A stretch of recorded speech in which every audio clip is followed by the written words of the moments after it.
No. What? Mozart wouldn't do it this way. Not today, not now. Do what? This bowing business. He'd just plug his keyboard into a socket, play with his oscillators, and have string quartets coming out of his fingers. And symphonies. And who would play these science fiction symphonies? Well, he would. By himself. He'd overdub and mix. But of course he wouldn't get the same old noise exactly. The same old noise. He'd sound electric. And have spacier strings. And one man is not an orchestra. Who needs orchestras? I do. But what is it you need? Tell me your vision.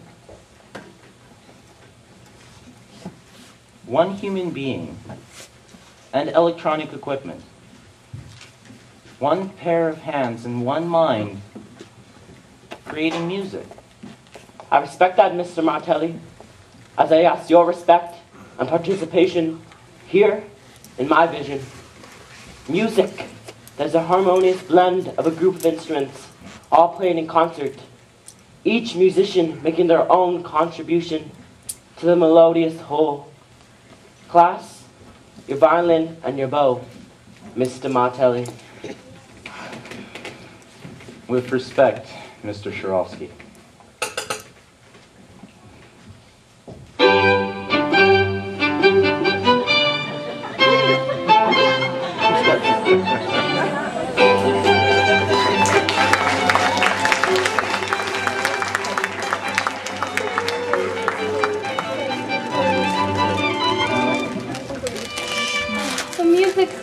Organized.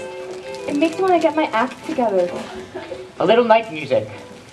The perfect choice. That's what we are.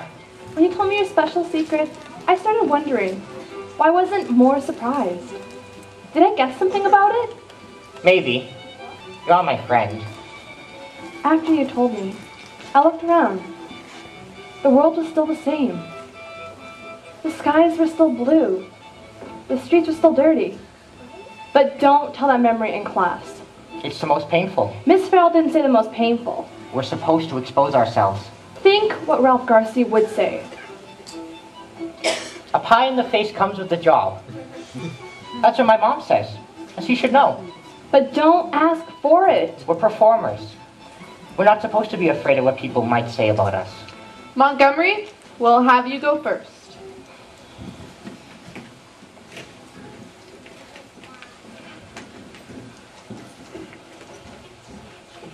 I thought I was just going through a stage. That's what everyone told me. And it never bothered me when I was 10. Except when they told me the same thing when I was 12 and 14. So finally, my analyst leveled with me. He said it was probably a life choice. Dr. Golden explains it real well. Explains everything well. I've had a lot of help. It's funny. Jay used to mean such a happy kind of word once.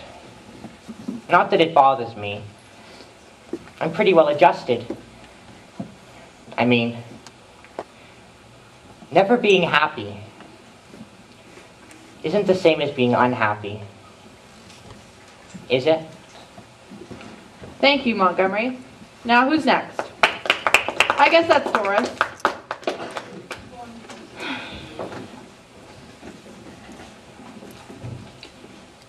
My painful moment, like my life, seems trivial. I was dressed as an overgrown Shirley Temple in that purple dress with the purple ribbons, while singing happy birthday to you to a pampered coddle 3-year-old in a paper hat who sat squirming and crying at the head of a table with 14 other 3-year-olds, all making one horrible racket, when my mother gets out her Instamatic camera to immortalize this miserable occasion. Barbra Streisand couldn't have gone through all this. This was pain. This was humiliation. This was my assignment, Miss Farrell. Thank you, Doris. Now what did you realize about yourself? I didn't belong there. I don't like birthday parties, or the Silbermans, or purple dresses, or Brooklyn, or being Jewish. I mean, it's not bad, but it's not all I am. Who are you?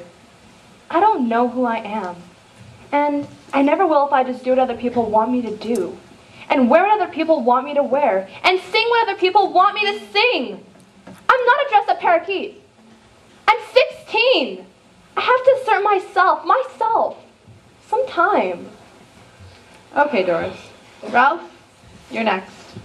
Make way. Start time. Your stage, Sir Lawrence.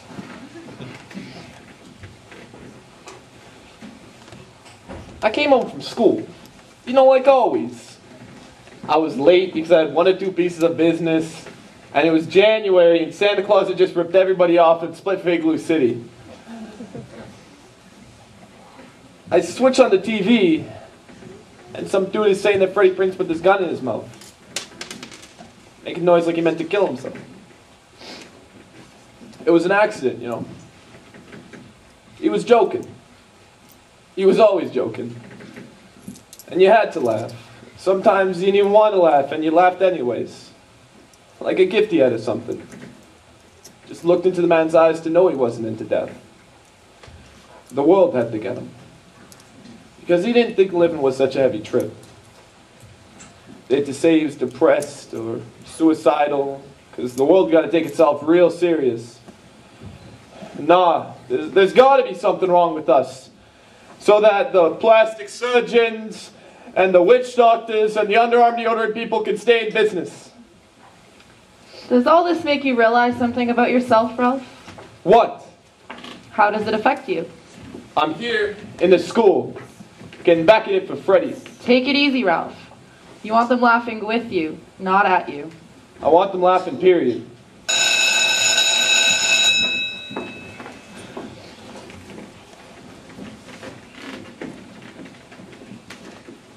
Tonight I'll be a Catch a Rising Star. You're going on? It looks like. We'll show up too. Always bring a crowd. Are you okay? Yeah, I'm fine.